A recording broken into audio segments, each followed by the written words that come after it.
আসসালামু আলাইকুম। আচ্ছা, আপনি আর আমি আমরা কি কখনো নিজেদেরকে একটা প্রশ্ন করেছি যে এই যে আমাদের দেহ, এই দেহে প্রাণ কিভাবে এলো? দেখুন, সূরা বাকারার ২৮ নম্বর আয়াতে আল্লাহ তাআলা কিন্তু একটা কথা বলেছেন যে তোমরা ছিলে নিষ্প্রাণ, তিনি তাদেরকে প্রাণ দিয়েছেন, তিনি তাদেরকে আবার মৃত্যু দেবেন এবং আবার জীবিত করবেন এবং আমাদেরকে তার সামনেই উপস্থিত হতে হবে। তো এখানে একটা কথা, যেটা যে আমরা ছিলাম একসময় নিষ্প্রাণ। এই নিষ্প্রাণ থেকে কিভাবে আমরা আমাদের মধ্যে যে প্রাণ সেটা এলো? দেখুন, আমরা বিজ্ঞান আমাদেরকে এখন যা বলে যে একটা মানুষের দেহ গঠন করতে আমাদের যে দেহটা, এই দেহটা কি কি বিষয়ের সমন্বয়ে গঠিত, সেটা 60% অক্সিজেন, 18% কার্বন, 10% হাইড্রোজেন, 3% নাইট্রোজেন এবং 1.5% ক্যালসিয়াম, 1.2% ফসফরাস এবং অল্প কিছু মৌলিক পদার্থের সমন্বয়ে আমাদের এই দেহটা গঠিত। এখন একটা জিনিস চিন্তা করুন যে পৃথিবীতে কিন্তু এই যে পদার্থগুলা, এই যে উপাদানগুলো সবগুলাই বিদ্যমান। অক্সিজেন, নাইট্রোজেন সবগুলাই পৃথিবীতে বিদ্যমান। আমরা যদি এই প্রয়োজনীয় সংখ্যক সব কিছু একজনকে আমরা একটা বিজ্ঞানীকে সামনে এনে দেই, সে কি এরকম একটা দেহ তৈরি করতে পারবে? আমাদের যেই আমরা যেই দেহটা নিয়ে চলাফেরা করি, বা এই দেহর মধ্যে কি তারা কোনোভাবে প্রাণ সঞ্চার করতে পারবে?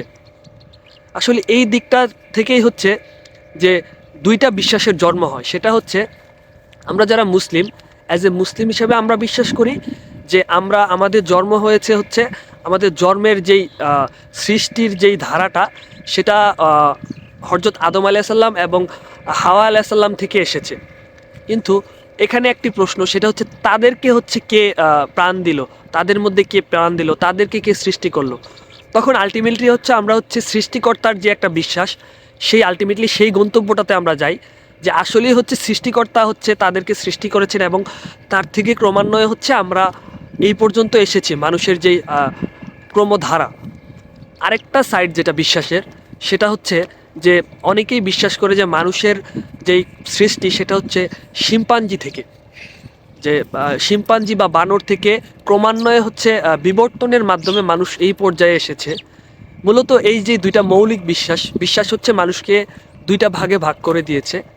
একটা আস্তিক, যারা বিশ্বাস করে, যারা স্রষ্টায় বিশ্বাস করে, যারা বিশ্বাস করে যে না, আমরা যদি এইভাবে চিন্তা করি যে আমরা আমাদের বাবা মার থেকে এসেছি, তারা তাদের বাবা মা এইভাবে ক্রমান্বয়ে পর্যায়ক্রমে আমরা হযরত আদম আলাইহিসসালাম এবং বিবি হাওয়া, তাদের আমাদের শেষ সিঁড়ি তাদের কাছে গিয়ে পৌঁছয় এবং তাদেরকে সৃষ্টি করেছেন আল্লাহ তাআলা তার কুদরতের মাধ্যমে।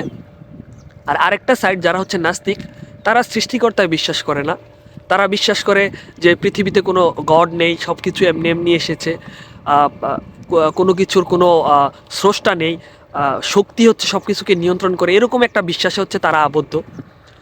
তো এইখান থেকে এই জিনিসটাই যদি আমরা, এই প্রশ্নটা যদি নিজেকে করি যে আমাদের যে দেহ, আমাদের দেহে প্রাণ কিভাবে সঞ্চার হলো, আমরা কিভাবে নিষ্প্রাণ ছিলাম সেই জায়গা থেকে জীবন্ত মানুষ হলাম, আমাদের যে রুহু সেটা কোথা থেকে আসলো, মৃত্যুর পর সেটা কোথায় আবার যাবে, এই প্রশ্নগুলো যখন আমরা নিজেকে করব, আসলে আমরা অনেকটাই স্রষ্টা যে একজন আছে পৃথিবীতে, এই অস্তিত্বটা, তার অস্তিত্বটা আপনি অনুভব করতে পারবেন, ফিল করতে পারবেন।